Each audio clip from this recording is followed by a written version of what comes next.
Assalamualaikum warahmatullahi wabarakatuh. Apa kabar pemirsa MNC Muslim? Alhamdulillah kita bertemu kembali dalam acara Belajar Islam, tema tasawuf bersama saya Zubaida Yusuf. Lagi-lagi jangan lupa di MNC Muslim Channel 92. Pada kesempatan kali ini masih dalam satu tema besaran yaitu turning point.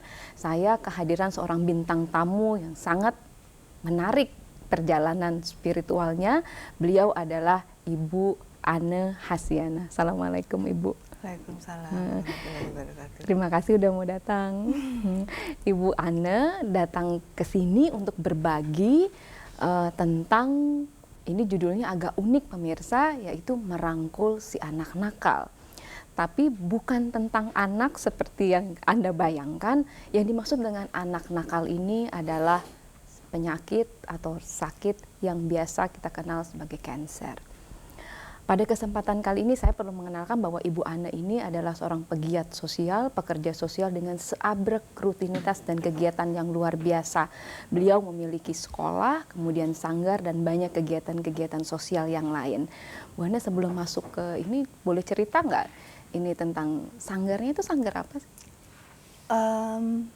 Saya ini sangat tertarik sekali atau concern, maaf ya kalau ngomongnya agak sedikit ini nggak jelas,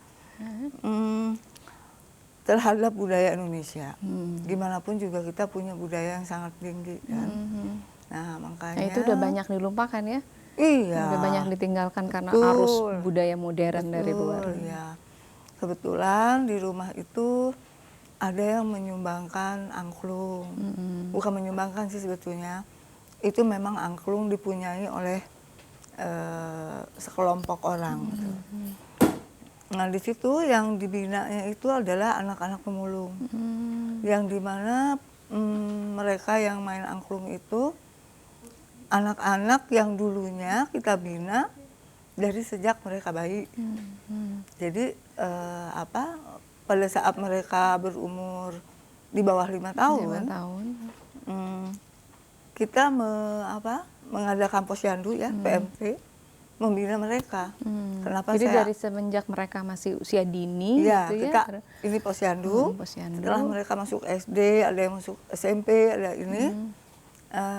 Kemudian ada teman kita juga yang melatih pendidikannya juga keseniannya. Gitu. Dan itu dilakukan di tempat kediaman Ibu ya? Ya. Pusatnya di Ya. Lebak Bulus ya Bu? Di Ya, Lebak kalau Bulus. nggak salah Ya. ya. Jadi memang targetnya adalah para kaum duafa, Ya. terutama adalah anak-anak. Ya. Gitu. Itu dengarnya juga punya sekolah juga ya Bu ya? Ya, Di Bintaro ya? Di Bintaro. Ya, sama juga TK dan sekarang dikembangkan ke bimbel ya. Jadi, nah dengan jadwal yang padat ini menarik sekali ketika kemudian tim kreatif kami mengatakan ini menarik sekali karena Ibu Ane kemudian divonis kena kanker gitu. Itu kejadiannya berapa tahun yang lalu? Kalau pastinya sih saya merasakan bahwa ada seriawan di dalam lidah saya tuh 6 tahun yang lalu ya, kalau dari mulai saat ini tuh 6 tahun ke belakang. Kira-kira 2006 ya? Ya. 2006. Saya merasakan di situ kok seriawan nih nggak sembuh-sembuh. Udah setahun nggak sembuh kan.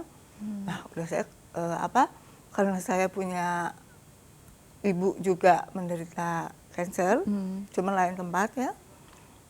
Saya udah ini gitu, udah merasakan ini pasti ini. Tapi memang ada satu catatan khusus gitu kalau misalnya orang tua kita atau ada riwayat di keluarga pernah mengidap kanker. Mungkin saya bisa lebih, ceritain nanti ya. Istilahnya begini, sebetulnya itu bisa diputus. Sebetulnya nggak ada sebetulnya itu loh. Itu kemudian ya ini yang saya pahami loh. Yang banyak. Nah, ini yang ini. Tapi sebelum tahun 2006 ini pertama sariawan. Ibu apakah pernah mengalami penyakit yang lain atau misalnya sebelumnya gitu dengan kegiatan yang banyak? Enggak. Alhamdulillah sehat walafiat. Dan pada waktu itu ada sariawan, terus pergi ke dokter ya? Kan? Enggak.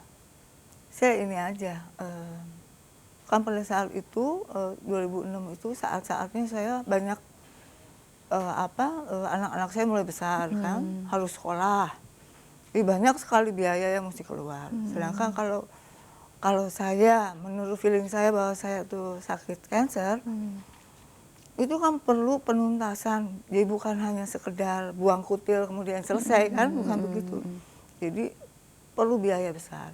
Jadi saya udah diam aja, nggak bilang sama siapapun. Termasuk sama suami juga? Ya, sama siapapun nggak ada, saya sendiri aja. Sampai akhirnya anak-anak udah pada ada yang selesai, ada yang ini. Suamiku bilang, kenapa bicara kamu jadi begitu, jadi pelok gitu ya. Ternyata kanker saya udah membesar kan. Ayo kita ke dokter gitu. Terus ke dokter, setelah ke dokter, oh Bu ini harus begini, gini, mesti didiagnosa khusus gitu. Udah kalau gitu ke Singapura aja deh gitu. Udah akhirnya saya ke Singapura. Di Singapura didiagnosa ternyata positif CA. Suami saya yang kaget kan. Kalau saya sih begitu, Ibu terkena CA. Oh iya, berarti confirm itu gitu ya. Jadi dia dokternya bilang harus dipotong lidah 3/4 dan lain sebagainya. Saya mikir, wah apa yang dinamain hidup ya kalau kita nggak punya lidah gitu kan. Nanti diganti dari ini. Enggak deh, saya ngeri enggak. Dan pada waktu itu ini satu ketika didiagnosa kemudian divonis kanker dan harus diamputasi lidah ini pasti sangat mengejutkan sekali ya. Saya pasti udah tahu kan memang metodenya itu pasti dioperasi kan gitu. Cuma karena saya di lidah, saya nggak mau dioperasi gitu. Ini kita harus break dulu. Pemirsa sekalian, seorang ibu dengan kegiatan sosial yang begitu menyita waktu, kemudian harus menghadapi sakit, divonis memiliki kanker lidah dan harus diamputasi. Dan bagaimana kemudian seorang Anne bisa menghadapi ini dan keluar dari kanker? Anak nakal ya Bu ya. Ini menarik sekali. Kita akan kembali pemirsa, tetaplah bersama kami di Belajar Islam.